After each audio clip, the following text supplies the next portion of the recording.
ELD got him. ELD got him. I asked the lady, I was like, is the truck broke down out there or he ran out? Stop.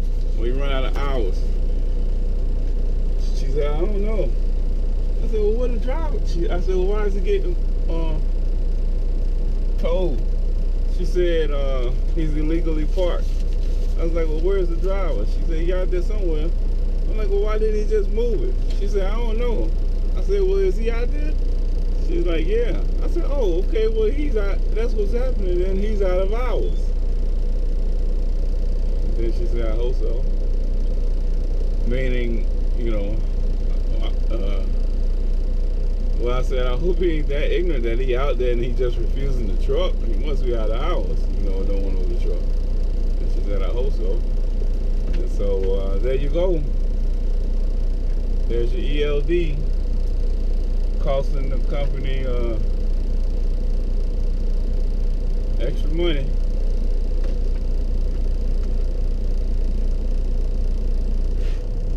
But that's why I uploaded the video earlier about time management with the ELD. It gets tricky, man, for a new driver when you first start. But I tell you, a year ago, when I first started using ELD, I ended up violating.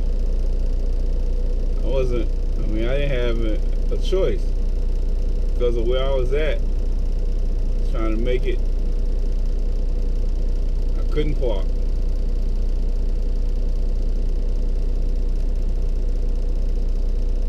I'm filling out the fuel information.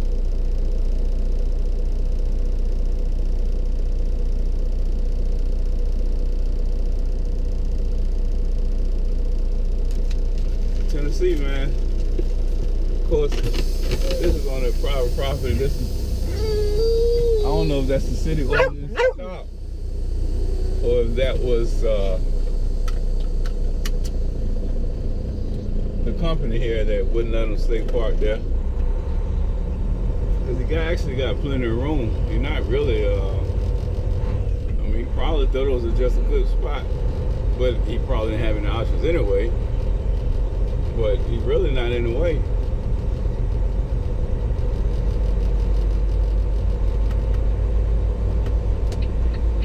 There'll be more and more of that though. That's why I said DOT needed to be in the room as well. Because they shouldn't be doing that unless somebody's actually, you know, in the way. That truck is not in the way. Oh man. Tennessee, man. Now they out here getting the other trucks too. They not in the way. Of course, that one guy's turn right on I-40 West. Bridge. And I'm trying to pull over here myself and let Courtney use the bathroom. I don't see nobody turning on their lights, cranking the truck up though. Maybe he didn't make a move. Maybe I'll have enough time to let her out and use the bathroom.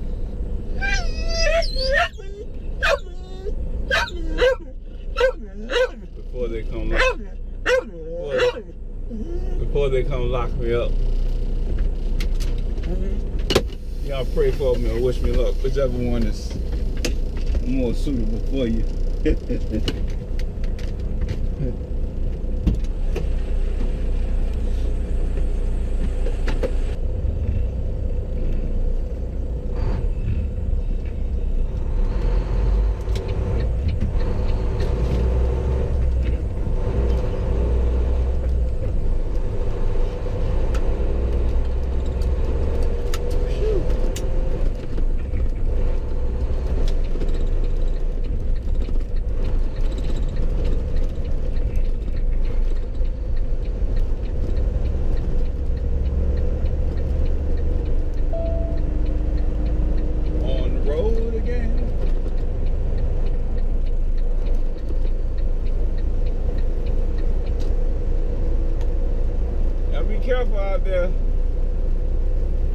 Continue on I-40.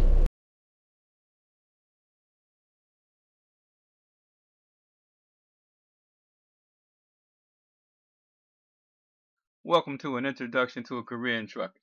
My name is Hervey, also known as the Crazy Trucker. I drove about 13 years. I won Company Driver of the Year, and I also won Owner Operator of the Year. When I was a driver, I used to love it, but it puzzled me a little bit that a lot of other drivers didn't like it. They was not enjoying their experience as a truck driver. And so that caused me to ask a lot of questions to see why. And I interviewed a lot of drivers. I conversed with a lot of drivers in the break room, truck stops, and everywhere. And just to see where they was at, what they had to say. And I learned a lot. And what I found out was that the foundation of a lot of this unhappiness really boiled down to them being incompatible for the trucking lifestyle. And the areas in which they had the most trouble were related to relationships, health, money, and attitude. And what I feel might have happened was either they didn't know the questions to ask or they were lied to, which occurs because a lot of the times the information that you get about trucking jobs is put out there by recruiters, tell you what they think you want to hear in order for you to come in and sign your name. So I figured that I needed to do something to try to address the issue, and like do what I'm doing with you right now is provide the information prior to people becoming truckers so that they can make an educated decision about whether they're compatible for the trucking lifestyle. Is it really something that you wanted to do? And so I created a DVD about trucking. I wrote a book about attitude and mind and thought process. I got a CD called A Career in Trucking, a CD called Escape from the CB, also called the subtitle Taking Trucking to the Next Level, which is a motivational CD, and a book about the career in trucking. And the last thing was the website that I created about life as a trucker. My desire for the trucking industry was to actually change the face of the trucking industry. And the way to do that was to give you the information necessary in order to figure out if you're actually compatible for the trucking lifestyle before paying all the money to become a trucker. So who is this for? This is for people interested in beginning a career in trucking and people involved with someone interested in trucking, because it helps you to better understand what that person is going to. So both of y'all should watch this because, as I've always said, you should have an agreement on whether or not you're going to go down this route if you're a couple. So what will you learn? You're going to learn information to help you determine if you're compatible for the trucking lifestyle. You're going to see some of the issues that drivers face, common issues, and I'm going to tell you how to deal with some of those issues in the process. Why is this important? It's important because getting your CDLs can cost you $1,000 or more, and you can end up miserable if you're not compatible for the job. So obviously that would be a waste of money if you go and get the CDLs just to find out trucking is nothing like you expected and you end up miserable. And because being clueless can also ruin your relationships and your goals. If you got in it for the money and you end up hating it, you eventually end up quitting, money thrown away, and you're not getting the paycheck you thought you was going to get. You get into it, it's not what you expected. Your experience is different than what you and your significant other was told it was going to be from the beginning. You got a problem in the relationship. And if you're unhappy, then it's going to cause a problem in your communication and relationship. So it's very important for you to understand what you're getting into, and that's why I do this. Let's get into it. It's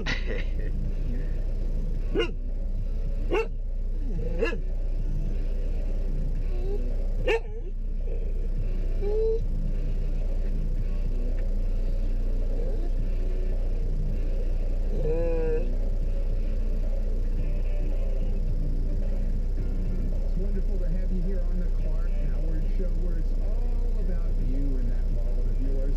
When you learn ideas so that you can save more and spend less. And don't anyone ever. Clark.com is the website, and you follow me at Facebook.com/Clark Howard.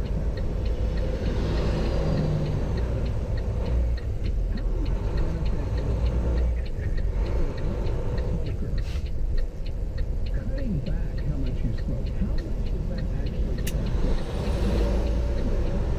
cost? Topics of discussion: time out on the road, the amount of pay, your options for getting your CDLs, the types of jobs, the difference in companies getting hired, and the impact on the family. Time out on the road. The reason I want to talk about time out on the road is because sometimes what you're told is different than the reality. So I want to elaborate on that. The amount of pay, again, oftentimes you're told something different than what's the reality. Your options for getting your CDL, there are options that people don't know available. And then also, there are options that are available that might be a waste of time. We'll talk about it, but there are several options, and each option is a different pathway. It means different things if you choose that pathway. So I want to talk about that. The types of jobs that are out there. I want to give you some insight on your options for the type of trucking you can do, what type of equipment you can drive. The difference in companies. There are thousands, maybe tens of thousands of companies. I should know, but I don't know the number of companies there are out there. So there's a lot of difference, and I want to elaborate on that a little bit. Getting hired. I want to talk about some of the things that could keep you from getting hired, some of the things that can make it more difficult to get hired. Impact on the family. I'm going to make sure you consider some of the realities about trucking and inform you of some, because like I said, sometimes you may ask questions to people at the company, and it's a general question. They give you a general answer, and the answer might not relate to you because, by being a new driver. So I want to talk about the impact of the family, some of the things that you can expect, and some of the common issues that many couples have. And I know this, again, because I have the website, and we interact. Wives often post questions and experiences that they're having and that they're not happy with within the relationship, seeking advice. And drivers also do the same. So, there's a lot of stuff that I've learned by doing this, and I'm going to share some of the problems with you so that you can know what is ahead and how to avoid it. So let's get rocking. I think captured it quite eloquently. They said refugees don't have assets, we invest in our children. The U.S. now says one of its goals in withholding money is to pressure others to step up with donations. Anderson says so far, Kuwait is the only country to offer new money, and just $900,000. Europeans are giving their usual contributions early to help keep UNRWA programs afloat. Michelle Kellerman, NPR News, the State Department. 2 right lanes, then take the exit to Ridgeway Road.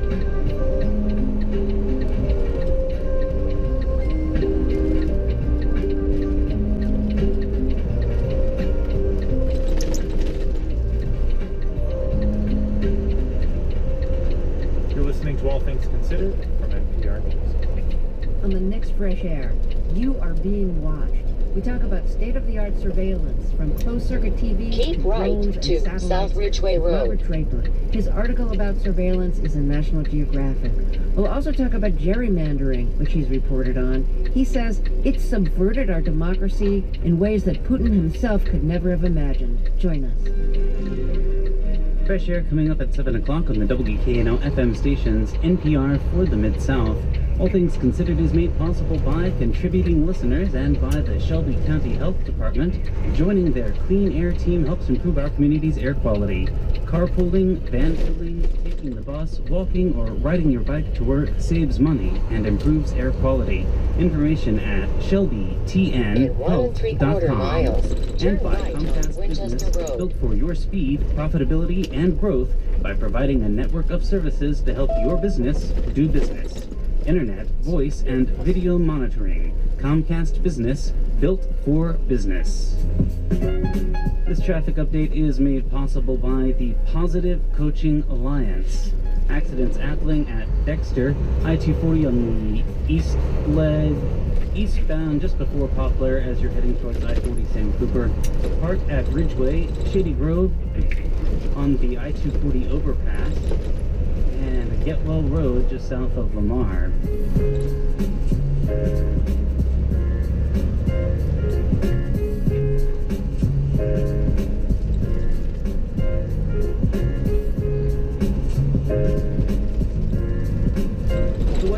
Reviewing a Democratic memo that responds to Republican allegations of purported FBI abuses of surveillance powers.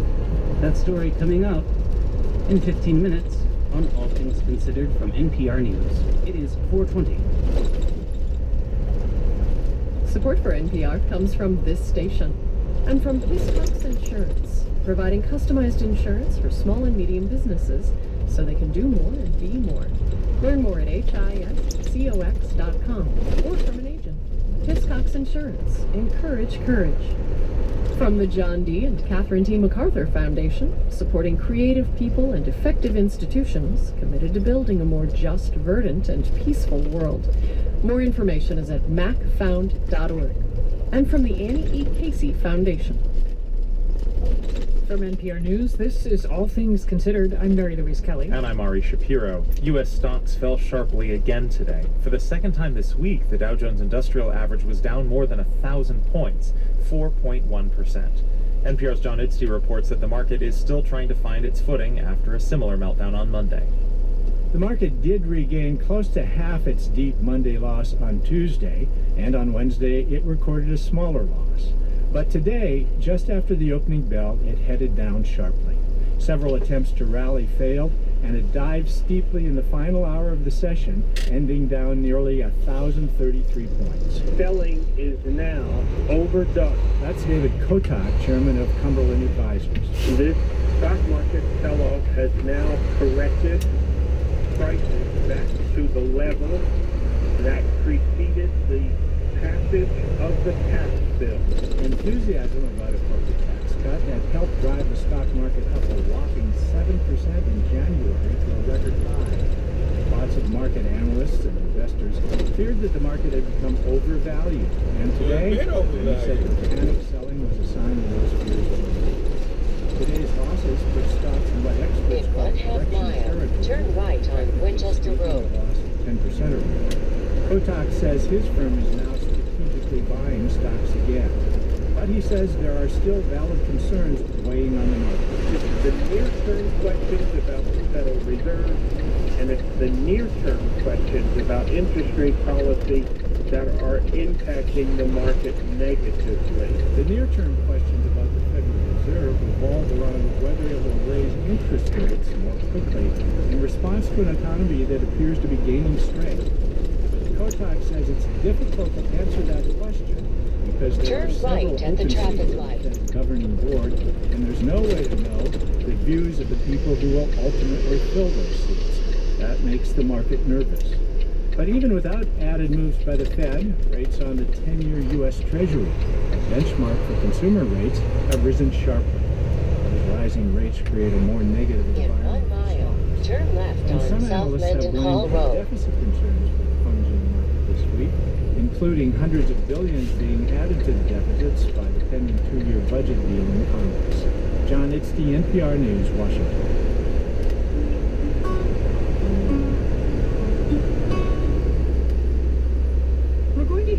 From another major player on the political stage in Russia. Yesterday on the show, we introduced you to Ksenia Sobchak. She is challenging President Vladimir Putin in the upcoming elections, even though she admits she has in 3/4 of a mile, turn left after the Walgreens. Who say she's only in the race to lend a veneer of legitimacy, to make it look free and fair. I would say it's a lie because I think Putin maybe underestimates me, or he's less afraid of me than he's afraid of, for example, Alexei Navalny.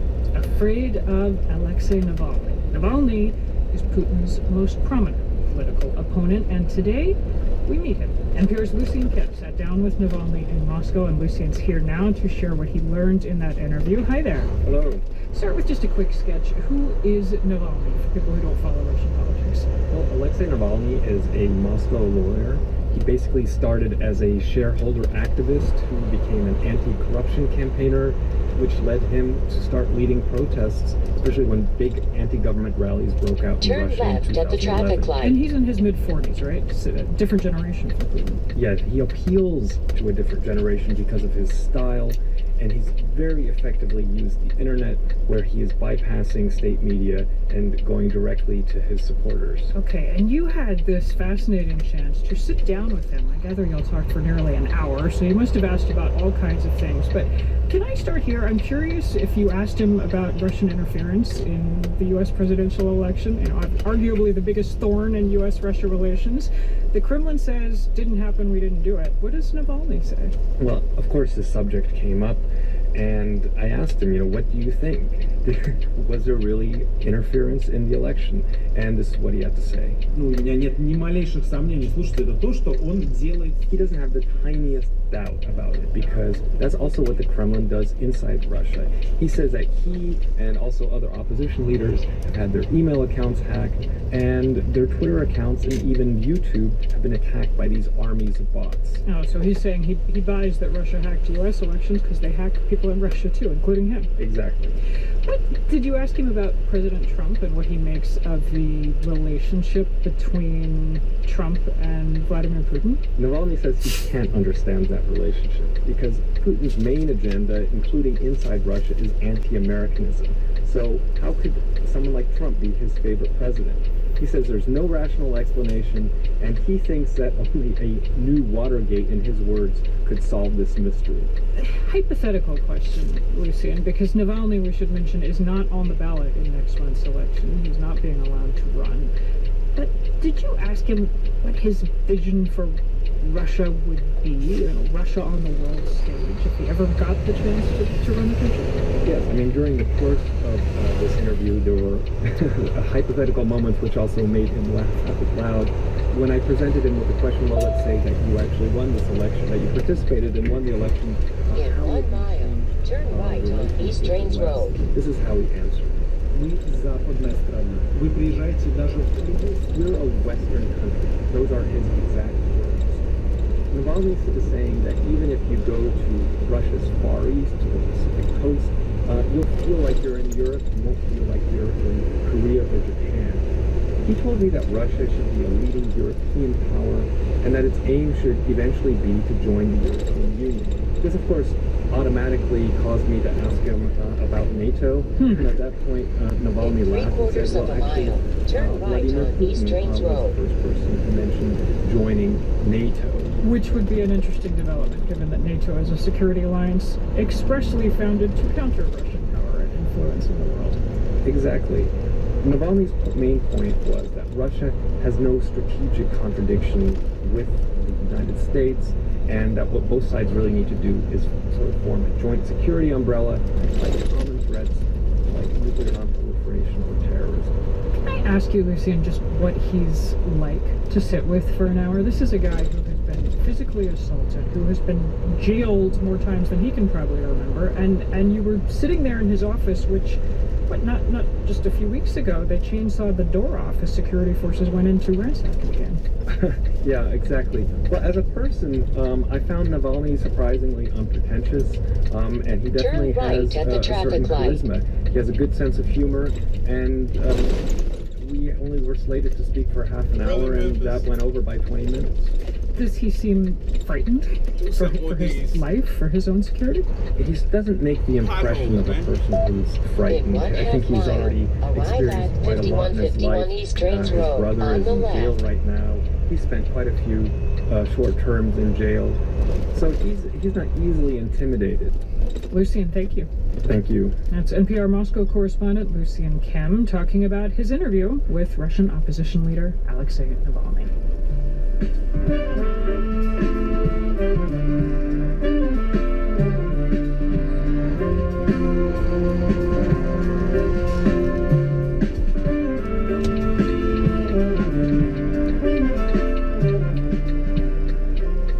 This is NPR News. Jamaica is sending its first women's bobsled team to the Olympics, and the team driver sees this as an opportunity to inspire future generations. It's extremely important for young kids nowadays to see representation in sports of people that look like them. Breaking barriers on the world stage. Also the latest developments on budget talks in Congress. That's all tomorrow on Morning Edition. Tomorrow morning from 4 to 9 on the WKNO FM stations, NPR for the Mid-South. All Things Considered is made possible by contributing listeners and by the Center for Gifted Studies at Western Kentucky University, providing classes for high-ability students from more than 30 for middle and high school summer camps at wku.edu/gifted. I'm Justin Willingham. It is 4:30.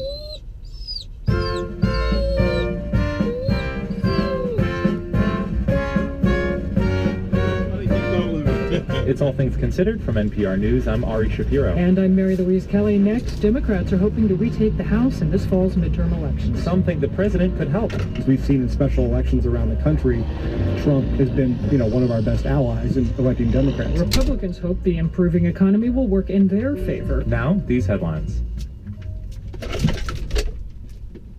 Live from NPR News in Culver City, California, I'm Dwayne Brown. Another day of big losses on Wall Street as the stock sell-off continued over investor concerns about inflation and the cost of borrowing money. The economy has gotten used to low interest rates, which kept the cost of borrowing at historic lows after the 2008 recession. But as the economy gains steam, there are opposite worries that higher wages, inflation, and interest rates will add to the cost of doing business.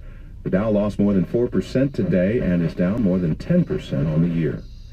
Long-term mortgage rates also rose for the fifth straight week amid inflation concerns. Mortgage giant Freddie Mac says the average rate on a 30-year fixed loan shot up to 4.32% this week. That's the highest since December 2016. The rate on a 15-year fixed rate, popular for refinancing, rose to 3.77%. Syria is accusing the U.S. of killing dozens of pro-government forces in airstrikes that the USA were in self-defense.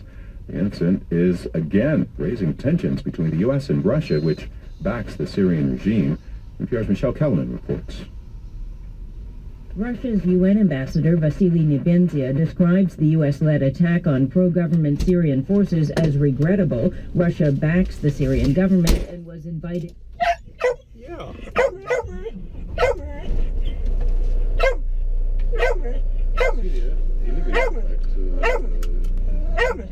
They were not invited.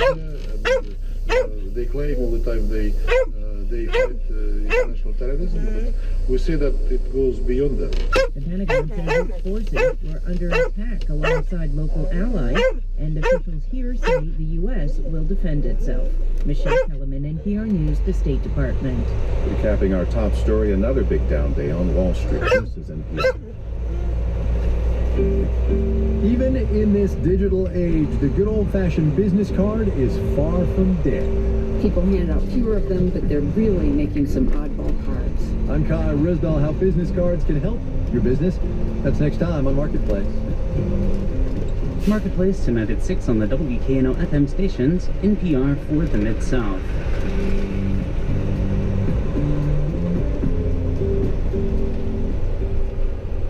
Eagles fan Andrew Urbanski, only one other experience can top this. This is probably the best thing that I think I've witnessed outside the birth of my daughter. Eagles coach Doug Peterson carried the Lombardi Trophy past the screaming crowds, while franchise owner Jeffrey Lurie held a sign thanking the fans who came out to support the team.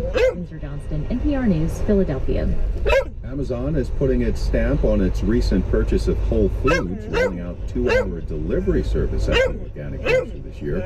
The service is aimed at people who pay for Amazon's $99 a year Prime membership. Buying Whole Foods, Amazon has cut prices on produce and other items. Rival grocers, including Target, are scrambling to increase their delivery options. Another big down day on Wall Street as stocks tumbled across the board over investor worries about inflation, prompting a quick uptick in interest rates. Dow lost more than 1,000 points.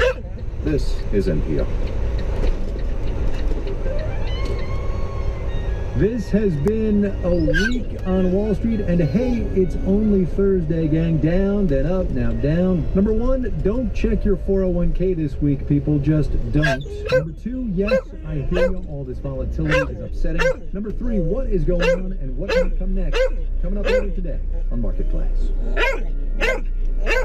Tonight at 6 on WKNO FM stations, NPR for the Mid-South. All Things Considered is made possible by contributing listeners and by the FedEx Institute of Technology, leading emerging technology innovation in Memphis, offering an advanced R programming class February 14th through 16th. Programming experience in R is required. Details at the email address of fedex@memphis.edu. It is 4:35.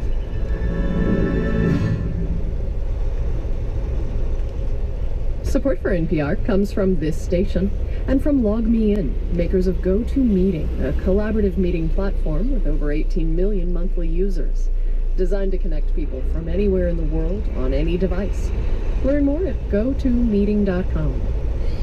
From the Ford Foundation, working with visionaries on the front lines of social change worldwide to address inequality in all its forms. Learn more at fordfoundation.org. And from listeners like you who donate to this NPR station. From NPR News, this is All Things Considered. I'm Oliver Shapiro. I'm Mary Louise Kelly, and now the slow motion jiu-jitsu between President Trump and congressional Democrats over the secret memo that is a rebuttal to the once secret GOP memo that was released last week. That GOP memo alleges surveillance abuses by the FBI in the early days of the Russia investigation. NPR's Ryan Lucas is all over these memos, and he's here to tell us the latest. Hey, Ryan. Howdy. All right, so the White House has had the Democratic memo, the one that we haven't seen. They've had it in hand since Monday evening. Where do things stand? Might we ever see it? Well, when the House Intelligence Committee sent the memo to the White House yesterday, that triggers the 5-day time for the president to review the document. Remember, he can give it a thumbs up, thumbs down. If he objects to its release, the full House has a rule by the court that would require Republicans. Deputy Attorney General Rod Rosenstein briefed the president earlier this week. Rosenstein, of course, also demands the all there's investigation. White House Chief of Staff John Kelly signed to explain differences between the Democratic memo and the Republican one. At this moment, still undergoing review of Justice Secretary